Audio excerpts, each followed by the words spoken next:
comes to Bleacher Report tossing a second-round pick out there to the Dallas Cowboys, if you're the Pittsburgh Steelers, are you comfortable taking a second-round pick?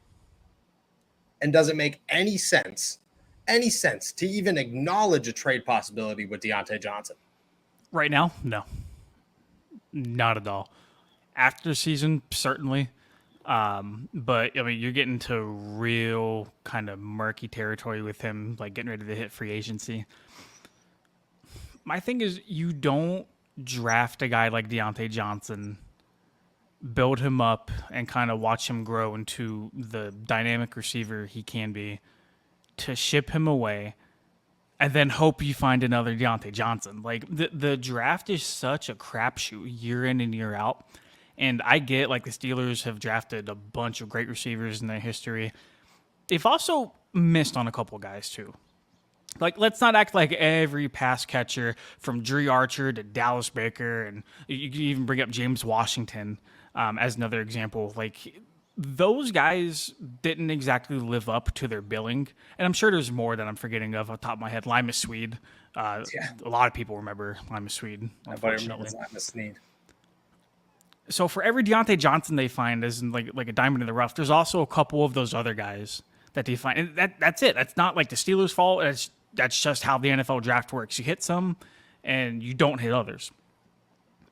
Why get rid of Diontae Johnson and hope you can find his replacement if you already have a capable receiver like him? And it just makes no sense. But I do like how we're tying this together, though, because if you're the Steelers and you do not plan on bringing him back, if you can find a way to, say, lock him in for another season, I'm not sure what the cap looks like if you franchise tag him next year. I'm not sure what the trade possibilities look like. But, I mean, if you don't plan on keeping him long term, you're not winning the Super Bowl this year. I think everybody kind of already has accepted that, barring just crazy run from whoever plays at quarterback. Second round pick for Diontae Johnson, I feel like is very, very good value. Yeah, I don't know what the cap hit would look like. I guess they could pull that off next season to tag and trade.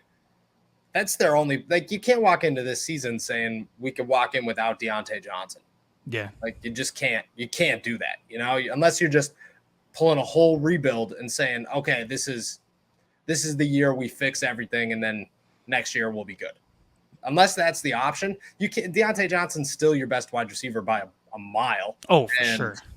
You can't, just because there's all this going around and there's all these headlines, doesn't mean that he can't be your number one receiver walking into the season. Even if he makes $3 million this year, he's still your number one guy. Well, I like what you said like earlier, like in the offseason. The Steelers don't rebuild. They are not interested in taking a down year to kind of get their stuff together and load up on draft picks or whatever the Jaguars might be doing at this particular time. They're invested in winning, and Diontae Johnson on their football team gives them the best chance of winning. Yeah, easy. But if they were to shop him, I feel like a second round pick to a team outside of the AFC conference, you could do a lot worse than that. Do you think you could get a first round for Diontae Johnson? No.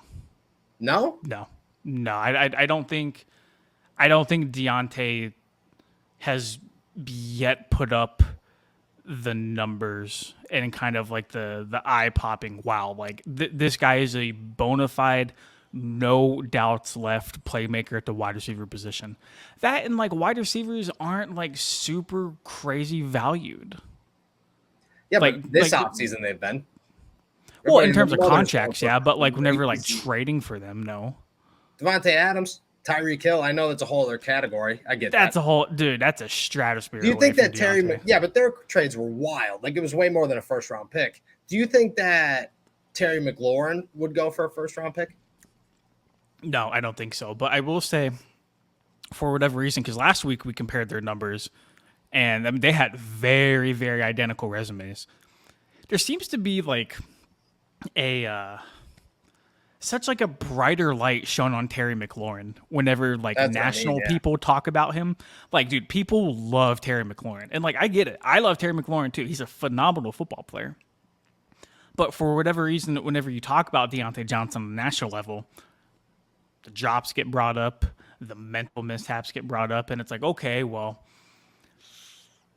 I get it, but at the same time, like, if he has all of this stuff going on and he's putting up pretty similar numbers to Terry McLaurin, some stats are better than others compared to McLaurin whenever you look at them, actually.